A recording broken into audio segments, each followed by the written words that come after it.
je vais te montrer pourquoi je suis bien contente de ne pas avoir de voiture ici à Toronto.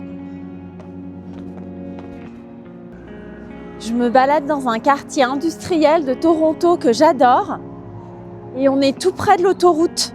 Alors je vais te montrer. On est sur l'autoroute qui mène au centre de Toronto. Et tu vois, on est samedi, donc c'est plutôt tranquille. En semaine, c'est infernal. Il y a des gens qui passent des heures dans leur voiture à cause du trafic. Donc j'ai fait le choix de ne pas avoir de voiture. Parce qu'en fait, tu vois, pour moi, les embouteillages, c'est pire. C'est pire que les transports en commun. Mettre 45 minutes, 1 heure pour rentrer chez soi en transport en commun, c'est déjà très pénible, mais au moins, on peut faire autre chose. On peut lire, on peut écouter de la musique, on peut parler, on peut rentrer avec un collègue. Alors dans la voiture, c'est vrai qu'on peut aussi écouter de la musique, un podcast. Mais je sais pas, j'ai l'impression que dans une voiture, quand on roule au ralenti comme ça, en fait, on perd son temps. On a vraiment l'impression de perdre son temps. Et je trouve que c'est fatigant aussi, nerveusement.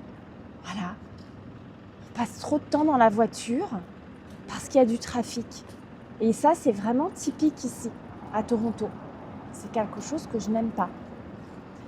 Et tu vois, s'il y a un bénéfice, pourquoi pas?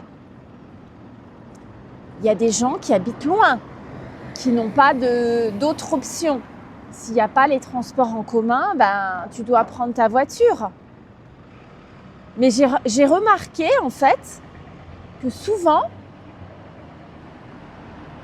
tu n'as pas de bénéfice de temps. Je me souviens d'une collègue, elle a voulu me ramener. J'étais à 45 minutes de chez moi, en transport en commun. Et en fait, on n'est pas allé plus vite avec la voiture. On a mis plus de temps. Donc, je ne vois pas l'intérêt. Pour moi, il n'y a pas d'intérêt. Mais bien sûr, c'est mon choix. C'est mon choix personnel.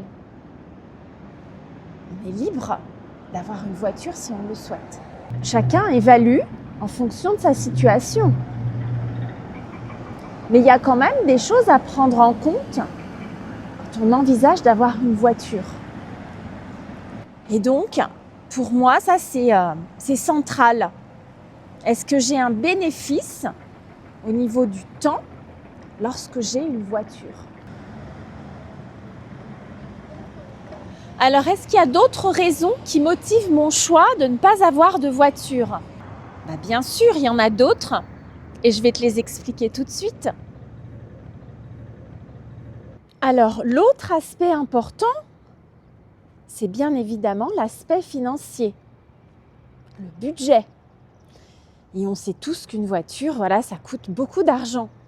Alors, je ne vais pas parler de l'achat de la voiture, de l'assurance.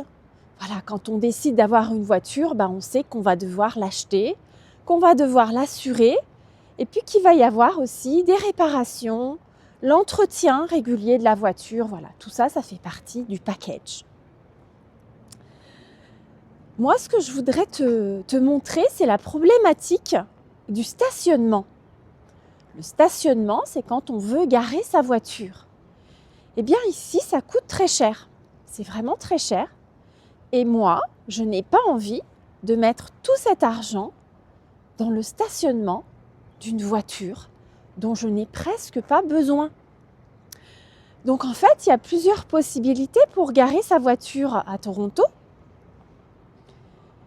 Mais voilà, ces possibilités sont chères. Donc, la problématique, c'est pas vraiment de trouver une place. Ça, on trouve. Il y a beaucoup de parkings, il y a différents types de stationnement. Mais voilà, je vais te montrer. Et puis peut-être que tu me donneras ton avis et tu me diras ce que tu en penses.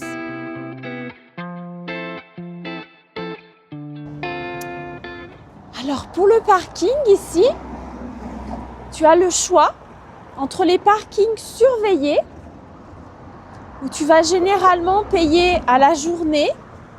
Tu peux quand même payer à l'heure, mais c'est plutôt cher. Et puis à la journée, tu as un forfait. Voilà. L'avantage, c'est que ta voiture est dans un endroit sûr, puisqu'il y a une personne qui surveille. Bon. Donc tu vois, il faut compter entre 20 et 30 $ pour la journée. Donc si tu vas travailler en ville et que tu laisses ta voiture dans ce genre de parking, eh bien il faut un budget conséquent pour te rendre au travail et récupérer ta voiture à la fin de la journée. Ensuite, il y a les parkings sur la rue avec des bornes, des stations. Il y a aussi une application que tu peux utiliser. Et là, en fait, les prix vont être différents en fonction du quartier. Parfois, c'est 5 $ pour 30 minutes. Et puis parfois, c'est moins, parfois, c'est un peu plus. C'est vraiment très cher et en plus, c'est limité en temps. Tu ne peux pas laisser ta voiture plus de 3 heures. Donc, ça veut dire qu'il faut trouver des solutions si tu veux rester plus longtemps. Voilà, donc c'est vraiment pas fait pour laisser ta voiture toute la journée. L'autre problème, c'est que faire de sa voiture la nuit? Parce que là, on parle de la journée de travail, mais il y a la nuit aussi. Tu vois, moi, j'habite en plein centre-ville. Qu'est-ce que je fais de ma voiture? Alors, pour les gens qui sont propriétaires, c'est un petit peu plus facile parce que souvent, tu vois, ils vont acheter la place de parking en plus de l'appartement ou s'ils habitent dans une maison, ils ont un garage, ils ont un emplacement devant chez eux. Mais pour les personnes comme moi qui sont locataires, en fait, il faut louer une place de parking. Et là encore, c'est un budget conséquent. Donc en fait, on doit payer pour la voiture la journée, la nuit. Alors c'est vrai qu'il y a des endroits où on peut laisser la voiture gratuitement la nuit. Mais voilà, Toronto, c'est une grande ville. Et on a envie d'avoir l'esprit tranquille, de ne pas avoir la crainte qu'il arrive quelque chose à sa voiture. Donc si je veux un emplacement de parking dans mon immeuble, eh bien il faut que je trouve quelqu'un qui me loue cette place de parking. Dans mon immeuble, il y a un tableau d'affichage. Le tableau d'affichage, c'est un endroit où tu postes des choses, des annonces. Par exemple, dans mon immeuble, sur le tableau d'affichage, il y a des annonces pour promener les chiens, pour vendre des meubles, parce qu'il y a des gens qui déménagent, par exemple. Et il y a souvent des annonces pour le parking. Soit des personnes qui proposent une place de parking, soit des personnes qui cherchent une place de parking. Donc, tu vois, on est un petit peu obligé de faire avec ce qu'on trouve.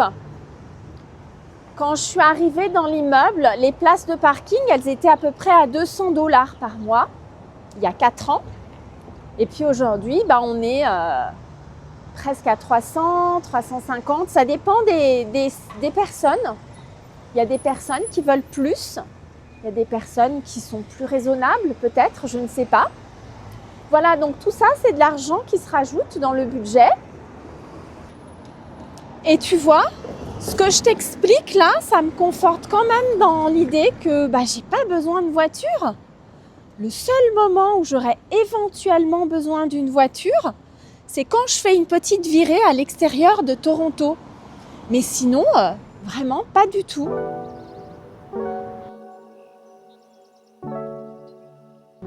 Alors voilà, j'ai presque fait le tour du sujet. Et comme je te le disais tout à l'heure, avoir une voiture, c'est vraiment une question de choix et de budget. Et c'est à chacun de décider. Mais le plus important aujourd'hui, est-ce que tu sais ce que c'est? C'est que tu as entendu plein de vocabulaire et tu as pu pratiquer la compréhension orale du français. Alors je te dis à très bientôt parce qu'on aura l'occasion de renouveler ce type d'expérience. Bye bye!